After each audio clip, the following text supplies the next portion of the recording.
This month, the Pittsburgh Opera is presenting its first ever performances of Haydn's spellbinding Aramida. It's a tale all about whether to chase love or follow your duty. The Prince of Darkness sends the enchantress Aramida to seduce and destroy the heroic knight Rinaldo. But as they fall in love with each other, both need to decide between obeying their orders or going with their hearts. Plus, there's a revenge plot to make things extra exciting. Fall into Aramida's clutches from January 25th through February 2nd. That's Pittsburgh Opera. Where can we take you? Learn more at pittsburghopera.org/citycast.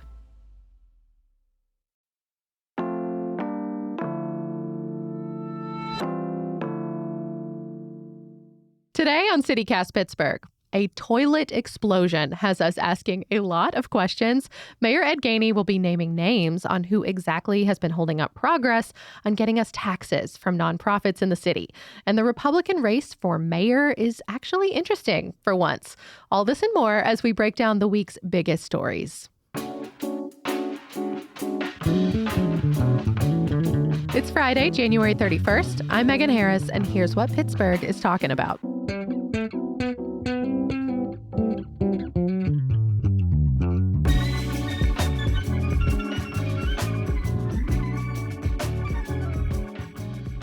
I'm with CityCast's executive producer, Mallory Falk, and we sort of mentioned this earlier this week, but we are celebrating the team's third birthday. Woo woo!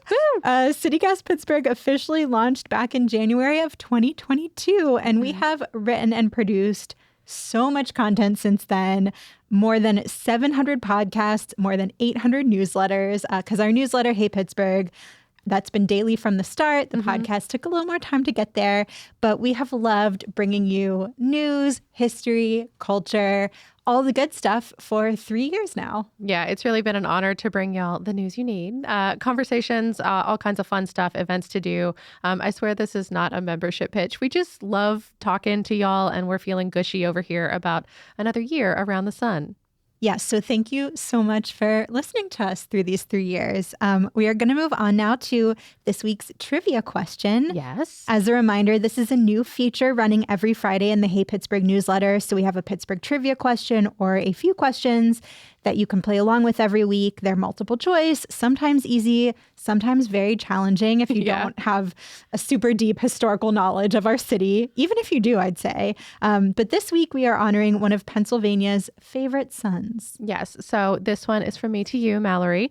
Punxsutawney Phil has been predicting the weather here in Pennsylvania since 1887. Can you imagine having that kind of like public pressure on you for that long? And yes, because according to Phil's handlers, it's been the same groundhog for these many centuries. There's a lot of Phil lore. The Groundhog Club asserts that Phil has been 100% accurate in every single prediction. Our weather records do beg to differ. The Storm Facts Almanac has crunched the numbers on this.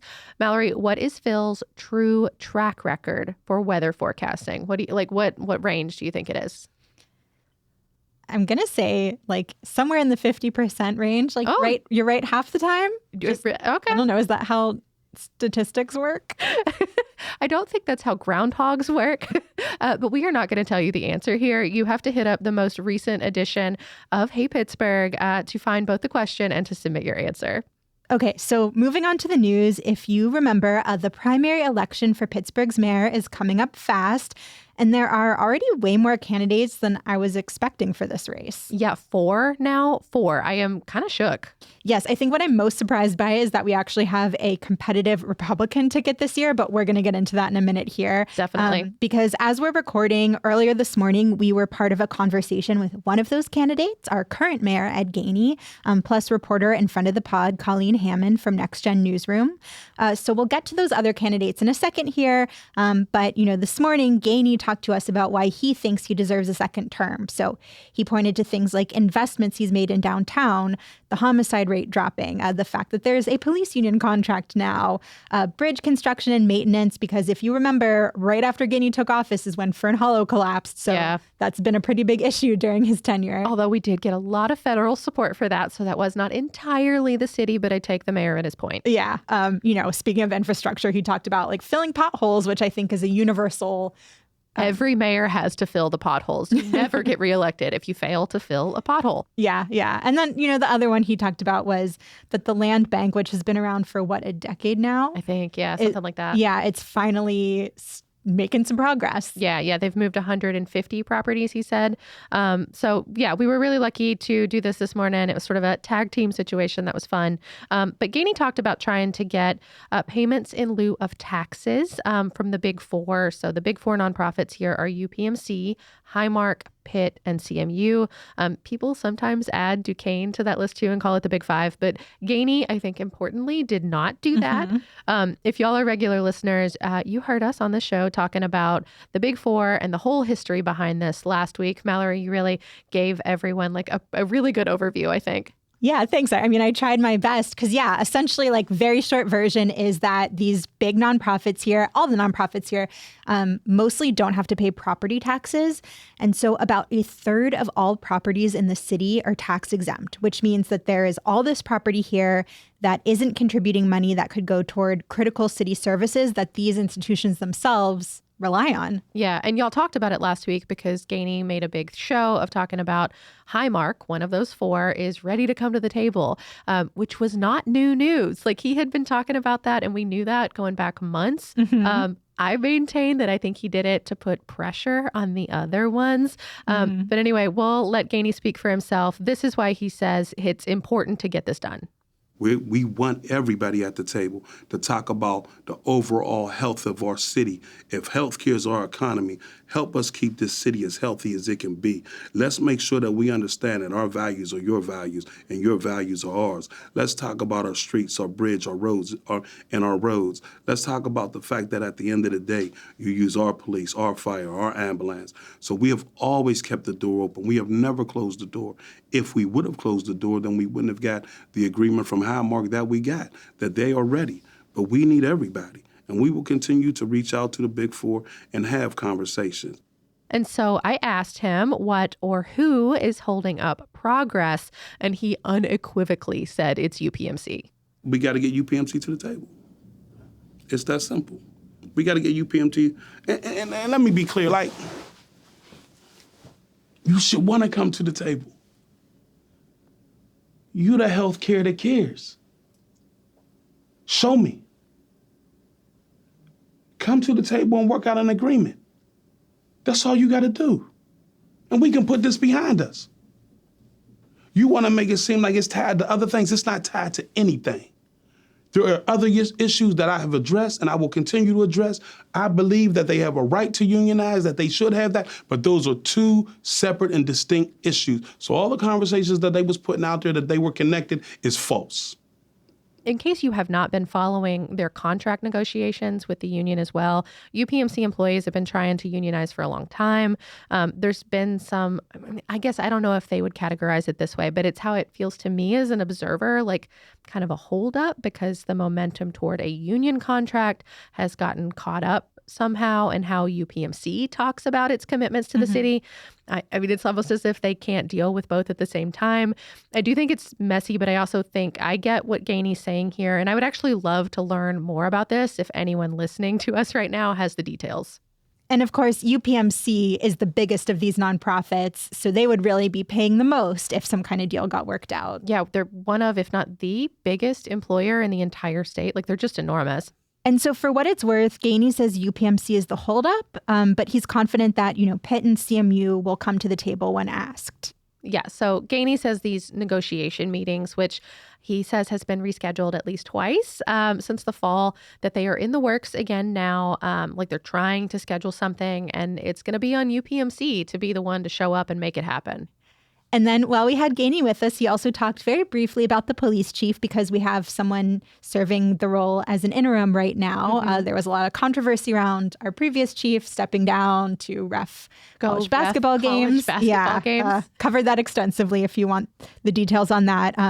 But the Trip is reporting that we might get a new one soon, and it's almost definitely going to be the current acting chief, Christopher Ragland. Yeah, which Gainey, with a big smile on his face, he kind of looks like the Cheshire Cat to me when he does that. He declined to confirm, but he said that there would be an official announcement, quote, soon. I mean, the way he was talking, it sounds like it could be official by the time y'all are hearing us now. Yeah. Okay. So as promised, back to the mayoral primary, back to the other candidates. This is happening on May 20th. You've got to be registered to vote by May 5th. So don't forget to do that. And so for the Democratic primary, Gainey is going to face off against County Controller and former City Councilman Corey O'Connor. We've got a podcast episode in our feed where he explains why he wants to be the next mayor. So definitely check that out. But now we've also got 2 Republicans in the race, which is shocking because it has been a very long time since that's happened. I mean, we have had Republicans in the race, but not multiple in a contested primary. So first up is Tony Moreno.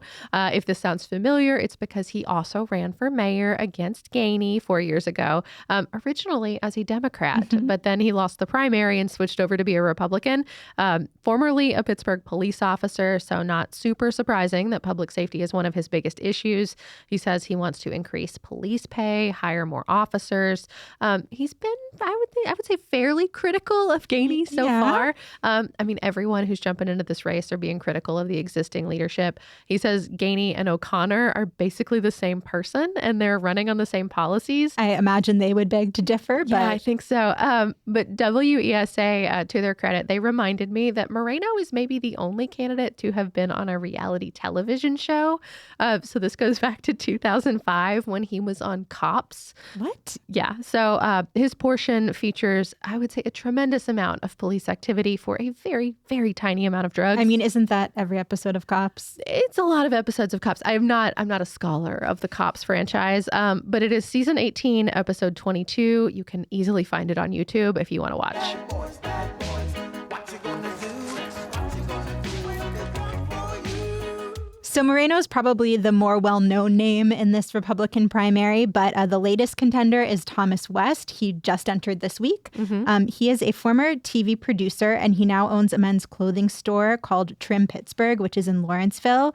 He's the first out gay candidate. He and his partner live in Highland Park. One of his big priorities is public safety. He's been talking about this assault that he experienced a few years ago when he lived downtown. He also has been talking about wanting better transparency in the mayor's office and more help for small business owners. Of course, he is one. Yeah. And for what it's worth, local Republicans seem pretty stoked to have a real race in the works, even in the primary. Fun fact, one outlet said that the last competitive race among Republicans was in 1933. So that's almost 100 years ago. Yeah. Which, it's probably close to that long since we had a Republican mayor. But yeah, obviously a big year for Republicans to be in power. For Republicans who once appeared on a television program. A reality television program. That bodes well for Moreno. Who knows? But anyway, I think we should also mention that registered Democrats vastly outnumber registered Republicans here in the city limits. I think I read that it was 5-1 Democrats to Republicans. Tells you why it's been 100 years since we had a competitive primary. Yeah. Which, by the way, that primary, again, May 20th, just a few months away. So be thinking about your voting plan now. And we will definitely be talking about this a lot more on the show between now and then. Yep.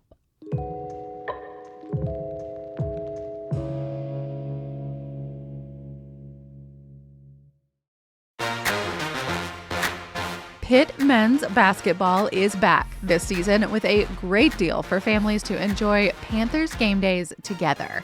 The Family 4-Pack offers you 4 tickets to a game plus a $40 concessions voucher for only $125. That's like $30 a ticket, and then you get that free $40 concessions voucher to treat the entire family. The offer is available right now for the upcoming Pitt, Virginia game. That's on Monday, February 3rd at 7 p.m. at the Peterson Events Center in Oakland. My real ones know how much I love basketball, and Pitt men are killing it right now, y'all. They are near the top of the ACC standings with a fantastic record, and they're playing especially well at home, so you're going to get a good show.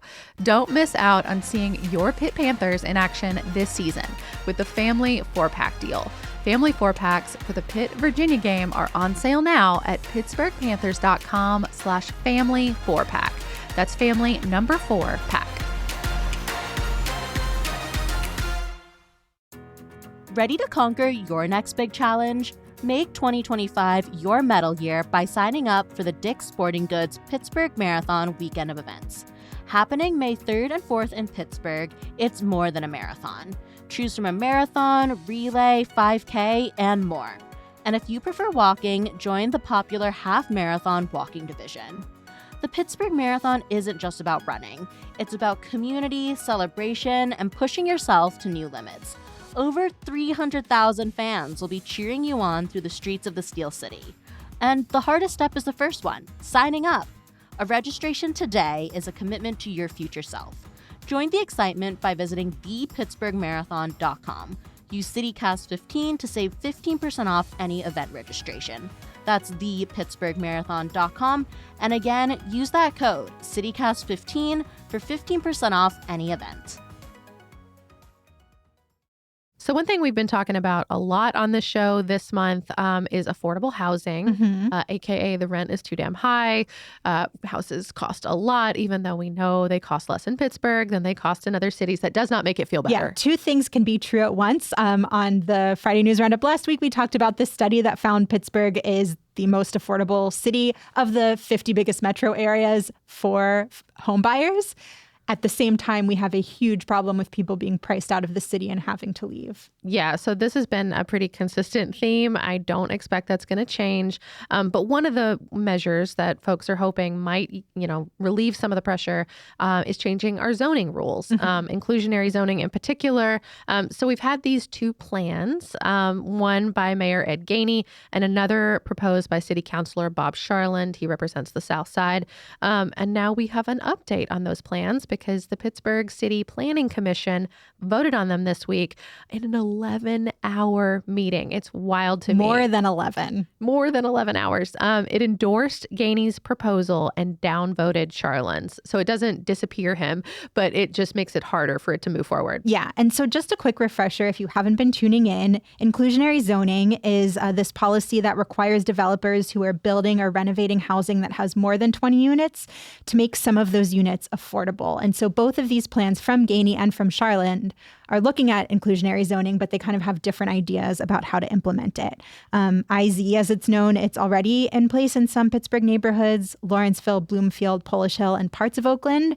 We did a pair of episodes about both of these bills and how one neighborhood leader says it's been working in Lawrenceville. And so we will drop those links in our show notes if you're curious and want kind of a deeper dive into this topic. But essentially, supporters say that inclusionary zoning is this tool, one tool in a larger toolbox to create affordable housing for low-income folks. It helps ensure people don't get displaced if their neighborhood becomes really desirable and prices skyrocket. Yeah. And then it also helps ensure that there's economic diversity in neighborhoods because people from different income levels can all afford to be there. And there are income requirements for even qualifying for this sort of thing. It really gets into the nitty-gritty.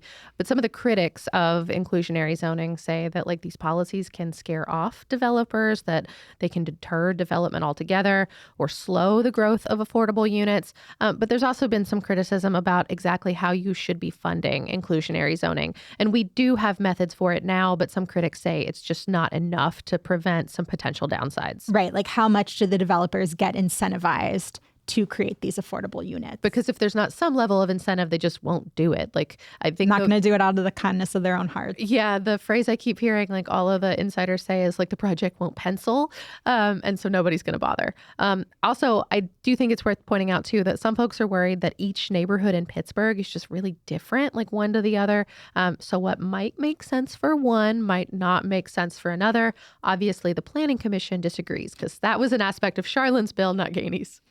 Right, because Gainey's bill would require inclusionary zoning citywide. So every neighborhood would have to implement this policy. His proposal would require 10% of all housing units to be affordable, again, in those developments that have 20 or more new units. And as Public Source reads it, at least, as long as that building was used for housing, those units would have to stay affordable. Right now, the way it works is they've got to be affordable for 35 years. So this would be a lot longer. Shout out to Eric Jenkowitz for quoting Gainey's actual 21-page proposal document, helping us understand this. I remember when I was living in New Orleans, I was there right at this moment where this apartment where units needed to be affordable stopped being affordable, and people were basically kicked out of their apartments almost immediately. And so I think that's a critical piece I haven't heard discussed a lot is how long do these actually remain affordable? What is the plan for folks if and when they aren't anymore? Yeah. And Charlin's bill would have let neighborhoods decide individually whether they wanted to be part of this. And the units would have only had to have stayed affordable for 20 years. People have such strong feelings about these two plans. That was made very clear at that planning commission meeting. There was so much public comment. Like we said, it lasted for over 11 hours. We know that the housing crisis isn't hitting everybody equally. It's Black residents who are being pushed out of their communities at alarming rates, to the point that most of the people that I grew up with can no longer afford to live within the city limits. And so I'm firmly against Councilman Charlin's proposal and firmly for Mayor Gainey's inclusionary zoning proposal. I'm strongly in favor of more housing in Pittsburgh. I'm strongly in favor of abundant, affordable housing in Pittsburgh. But the inclusionary zoning program that is currently in place has had the opposite of its intended effect. I'm not concerned about a potential crisis for developers to lack luxury condo space. I am concerned about the thousands of Pittsburgh residents that do not have a place currently to live. And at that very long meeting, there were definitely more public comments in favor of Gainey's proposal as opposed to Charlin's. And then ultimately, the council voted 8-0 to endorse that plan. One member abstained.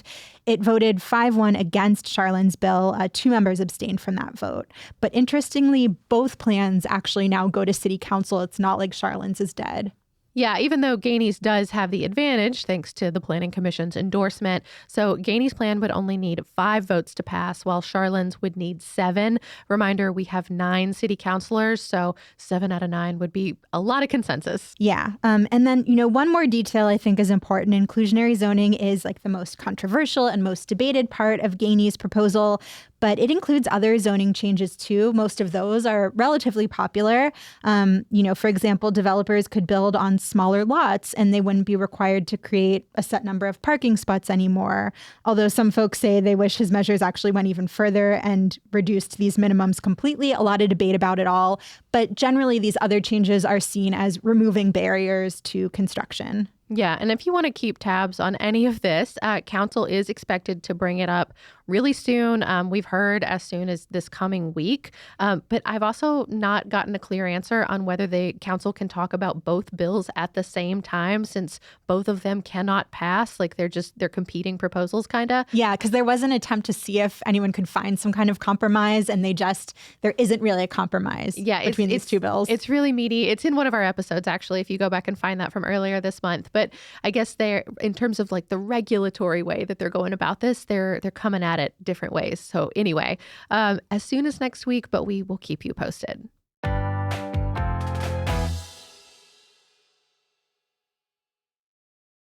Today's show is sponsored by the Frick Pittsburgh Museum and Gardens and a new award-winning tour of their historic home, Clayton. It's called Gilded, Not Golden, and this is unlike any tour you might have taken there in the past because it really gets into the complexities of Henry Clay Frick's story and legacy, like his role in the Homestead Riot and his lasting impact on our environmental health. It all focuses on the year 1892, when the riot happened, when Frick was almost assassinated, and when he mourned the loss of 2 of his children. I got to go on the new tour recently, and I was surprised by the way it started. You step into that glorious entryway and hear music from the orchestrion, that giant machine that sounds like an entire orchestra. It sets a very grand vibe. But as the music played, our tour facilitator told us how this one item was worth years of wages for a steelworker. And it became clear this tour wouldn't shy away from topics like wealth inequality and labor struggles. History is complicated, and that's what the Frick wants to share with you. The Frick's new signature tour of Clayton, Gilded, Not Golden, is now open for the season. Get tour tickets and learn more at thefrickpittsburgh.org. Oh, sheet. Honey, chill. It's just laundry. Not that. I'm talking about these Arm & Hammer Power Sheets. All the power of Arm & Hammer laundry detergent in a convenient tossable sheet. Oh, sheet. That's what I'm saying. And Arm & Hammer Power Sheets deliver an effective clean at a great price. Think of all the laundry we'll do. And all the money we'll save. Oh, sheet. Arm & Hammer, more power to you. And before we go, there's always some amount of crappy news every week, but this one might win for the literal crappiest. A toilet allegedly exploded in the city county building while someone was using the toilet. Yeah, I feel terrible because when I first saw this headline, just exploding toilet, I started laughing. And then I saw someone was actually injured and felt like a horrible person. Thankfully, it sounds like they only got a minor injury. Yeah, but like, can you imagine being the person who has to like call for help from inside the bathroom? Like, I have so much heart for this person. I hope he has a really great sense of humor, and this is an amazing story he can share at parties for the rest of his life. Honestly. But part of the reason why I think this is worth talking about is because it kind of touches on this larger issue, which is that the city county building is just like not in great shape. Like, it's really beautiful if you're walking along Grant Street. But this is the building that has like the mayor's office, like city and county offices, the archives. It's where you get your passport photo taken or your marriage license, like the enormous Christmas tree. It's just like there's a bunch of stuff in there, and a bunch of it is not in good shape. I was actually just there for jury duty, but I have to say I was distracted by the complimentary hot chocolate that I received as a potential juror, and I wasn't paying as much attention to like the conditions of the building. I mean, it's easy to get distracted in there, I feel like, because just like the cool architecture, like such good bones is like a very Pittsburgh thing to say. But I guess they have a lot of busted stuff too. Shout out to WPXI and Rick Earl for really riding this whole city council building is in shambles beat. So back in November, Rick Earl did this report about all these issues in the building, like the city elevators aren't working, water fountains had mold in them, like just all these things. Oh, okay. I just generally don't drink out of water fountains anymore post-COVID, and I'm glad I didn't drink out of one when I was just there. But sometimes you're just thirsty. Anyway, after this latest toilet incident, Councilman Anthony Coghill, who I was reminded is also a contractor, he made this whole show of just talking about how terrible and sort of embarrassing this all feels. Like, what does it say about Pittsburgh government that it literally can't take care of its own house? And that he personally would kind of be scared to even attempt to really inspect the whole building, or like worse, all city property, for fear of what they might find. I mean, if you can't promise your employee that they can use the bathroom in safety and security, or the water fountain without mold, like that's rough. Yeah. And I feel like this is a trend in Pittsburgh where we've got these like old, historic, beautiful buildings, but they need a little TLC. They need so much TLC. Before we go, Mallory, what are you going to be thinking about this weekend? Yeah, so this weekend is our state's time to shine. I know some people might say that's a couple weeks from now when the Eagles are in the Super Bowl, but here in Pittsburgh, we're pretending that's not happening.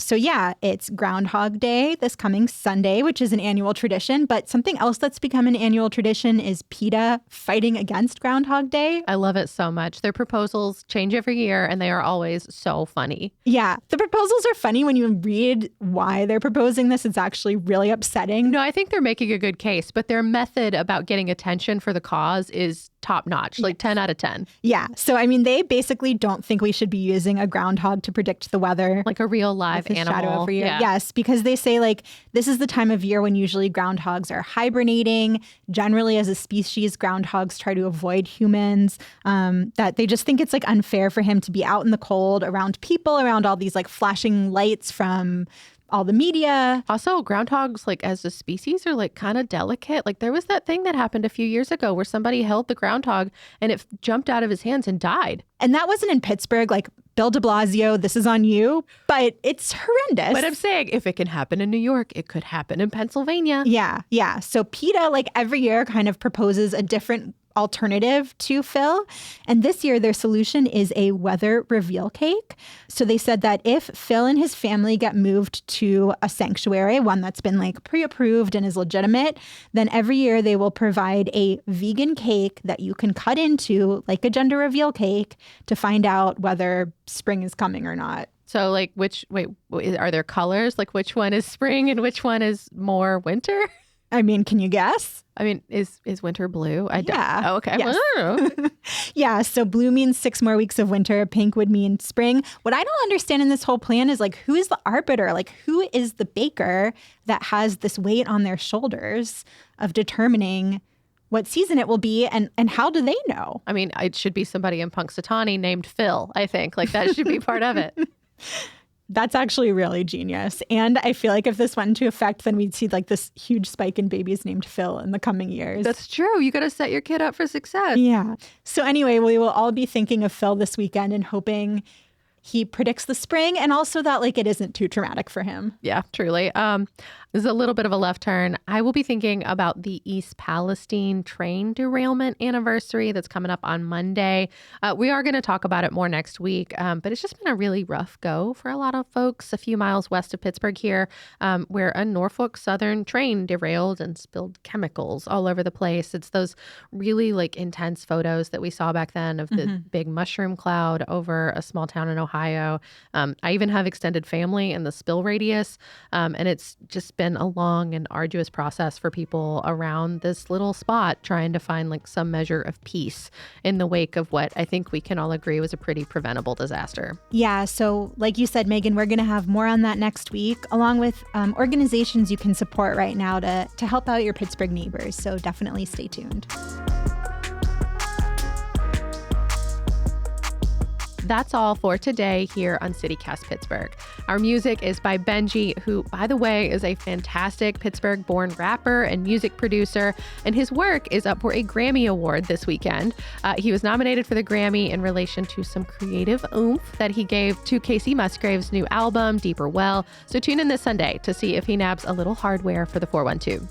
Mallory Falk is our executive producer. Sophia Lowe produces the show. Francesca DeBecco writes our Hey Pittsburgh newsletter, and I am your host, Megan Harris. We will be back on Monday with more news from around the city. Have a great weekend, everyone.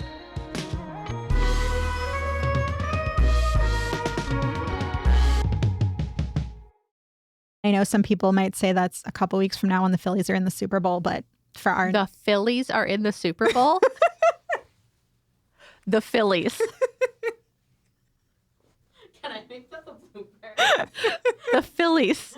I'm ashamed of you. Why? That's good. That means I'm not paying attention to Philadelphia You lived in Philadelphia. You were born in Pennsylvania. Okay. Take two.